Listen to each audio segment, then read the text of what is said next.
नमस्कार, मैं धर्मेंद्र पाठक। आप देख रहे हैं आर्यभट्ट 24 न्यूज। आज देख रहे हैं कि प्रेस कॉन्फ्रेंस के माध्यम से एसपी रोशन कुमार ने क्या कुछ ये दिनांक 27 दिसंबर को सासाराम टाउन थाना में करघर मोड़ के पास एक घटना हुई थी, जिसमें ट्रैफिक डीएसपी अपने बॉडीगार्ड के साथ जा रहे थे। करघर मोड़ के आगे उन्होंने एक रुके हुए ट्रक को देखा। उतर के वहाँ कुछ जो लड़के थे जिनसे पहले से विवाद हो रहा था, उनको पीछा करने के क्रम में उसके सड़क के बगल में जो हरि सिंह का हाथा है, वहाँ पे पुलिस की झड़प, पुलिस उपाधीक्षक यातायात और उनके बॉडीगार्ड की झड़प वहाँ जो लोग थे उनसे हुई। उस झड़प के दौरान गोली चली, जिसमें एक व्यक्ति बादल जो शिवसागर थाना क्षेत्र के सेलारी गांव के रहने वाले, उनकी मृत्यु हो गई। उस घटना के बाद घटना की गंभीरता को देखते हुए तुरंत मैं घटनास्थल पहुंचा और घटनास्थल को सील करते हुए एफएसएल टीम को वहां बुलाया गया। एफएसएल टीम को बुलाने के बाद वहां मजिस्ट्रेट की प्रतिनियुक्ति की गई और एफएसएल टीम और मजिस्ट्रेट द्वारा जो मृतक है उनके परिजनों की मौजूदगी में वीडियो रिकॉर्डिंग के साथ घटनास्थल से सभी साक्ष्य संकलित किए गए, जिसमें घटनास्थल पे जो खोखा बरामद हुआ, वो जो घटनास्थल पे शराब पार्टी चल रही थी उसमें जो शराब की बोतलें थी वो, जिसमें कुछ में शराब थी और कुछ बोतलें खाली थी, जो वहाँ मोटरसाइकिल जो 10 से अधिक संख्या में थी, जो वहाँ पे पहले लोग थे जो वहाँ से घटना के बाद भाग गए थे, उनकी मोटरसाइकिल, सब कुछ वहाँ से जब्त किया गया। उसके बाद उसी एफएसएल टीम द्वारा घटना में जो शामिल 2 पुलिसकर्मी थे, उन दोनों का जो सरकारी पिस्टल है, पिस्टल मैगजीन भी जब्त किया गया और उनके हाथ से गन शॉट रेसिड्यू जो एफएसएल जांच जिसकी की जाती है उसको भी रिट्रीव करके सील करके आगे जांच के लिए भेजा गया। उसके बाद जो गाइडलाइंस है नेशनल ह्यूमन राइट्स कमीशन की और ऐसे जो केस जिसमें पुलिस की गोली से किसी की मौत होती है, उस केस में जो होता है उसके अनुसार मजिस्ट्रेट की प्रतिनियुक्ति करके जो मृत्यु समीक्षा रिपोर्ट, इंक्वेस्ट रिपोर्ट जो है वो बनाएंगी। इसके अलावा जो पोस्टमार्टम है वो भी परिजनों की मौजूदगी में मेडिकल बोर्ड गठन करके वीडियो रिकॉर्डिंग के साथ की गई।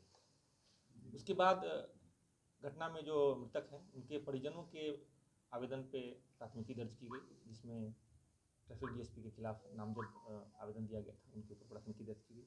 जो घटना में पुलिसकर्मी जख्मी थे, जो ट्रैफिक डीएसपी के बॉडीगार्ड थे, उनके भी फर्द बयान पर एक प्राथमिकी दर्ज की गई और एक प्राथमिकी नगर अध्यक्ष सासाराम नगर थाना अध्यक्ष के बयान पर जो घटना से शराब और अन्य चीज़ें बरामद हुई थी उसके संबंध में 3 प्राथमिकी घटना में दर्ज की।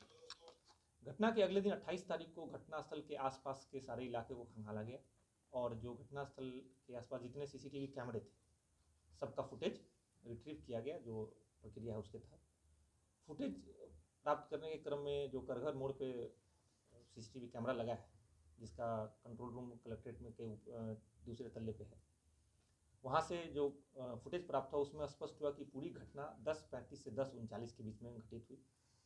10:35 में ट्रैफिक डीएसपी वहाँ से उतरते हैं और 10:39 तक पूरी घटना होती है। 10:39 में वहाँ से वो निकलते हुए अपने बॉडीगार्ड के साथ दिखाई देते हैं। घटना में सिर्फ 2 पुलिसकर्मी शामिल थे, ये उस चीज़ से स्पष्ट हो।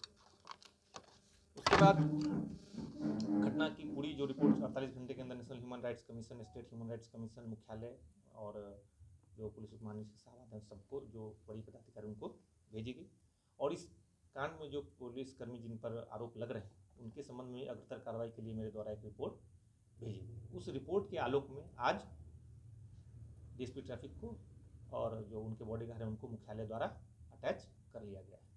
वो यहाँ से जाकर मुख्यालय में अटैच हो गए।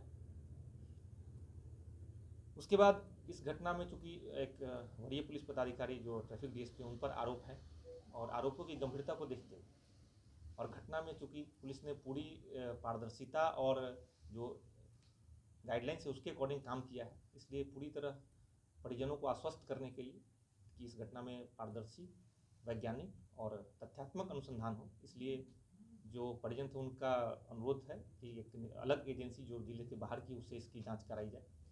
तो इसमें हम मेरे द्वारा अनुशंसा, उनके अनुरोध पर मेरे द्वारा और जो पुलिस उपमहानिरीक्षक साहब हैं उनके अनुशंसा के आलोक में मुख्यालय द्वारा इस पूरे कांड का अनुसंधान एवं नियंत्रण अपराध अनुसंधान विभाग सीआईडी द्वारा किए जाने का आदेश दिया गया है। इस पूरे कांड का अनुसंधान अब सीआईडी द्वारा किया जाएगा, इन्वेस्टिगेशन भी और कंट्रोल भी। अभी ट्रैफिक डीएसपी कहाँ है, कब छुट्टी उनकी हुई है? मैंने आपको स्पष्ट बताया कि आज की तारीख में उनको मुख्यालय द्वारा अटैच कर लिया गया। सर, झड़प का बात आपने कहा, किस परिस्थिति में झड़प आखिर हुआ था? मैंने आपको पहले दिन आपको स्पष्ट बताया था कि झड़प किस परिस्थिति में हुआ, इसमें दोनों पक्षों का स्पष्ट बयान आना जरूरी है। पुलिसकर्मी का बयान हमारे पास था, उसमें भी सिर्फ उसका फर्द बयान था, उसके आगे उससे पूछताछ नहीं हुई क्योंकि वो जख्मी है और एडमिट है फर्दर ट्रीटमेंट के लिए। और दूसरा पक्ष जो वहाँ एक जिनकी मृत्यु हुई और उनके साथ जो 18-20 लोग वहाँ थे, उनमें से जिनकी बाइक वहाँ बरामद हुई सबको नोटिस भेजा गया था। उनका बयान अभी लिया जाना था। उनके बयान के पश्चात ही स्पष्ट हो पाता कि आखिर वहाँ किन परिस्थितियों में और किस कारण से घटना हुई। लेकिन चूंकि इस घटना की संवेदनशीलता को देखते हुए लोगों द्वारा परिजनों द्वारा ये अनुरोध किया गया कि इसकी जांच बाहर की एजेंसी से कराई जाए, इसीलिए हमने इसका रिकमेंडेशन किया। और चूंकि सीआईडी जांच कर रही तो सीआईडी दोनों पक्षों का बयान लेगी, अनुसंधान करेगी, उसमें फिर जो अपडेट होगा आपको सीआईडी द्वारा।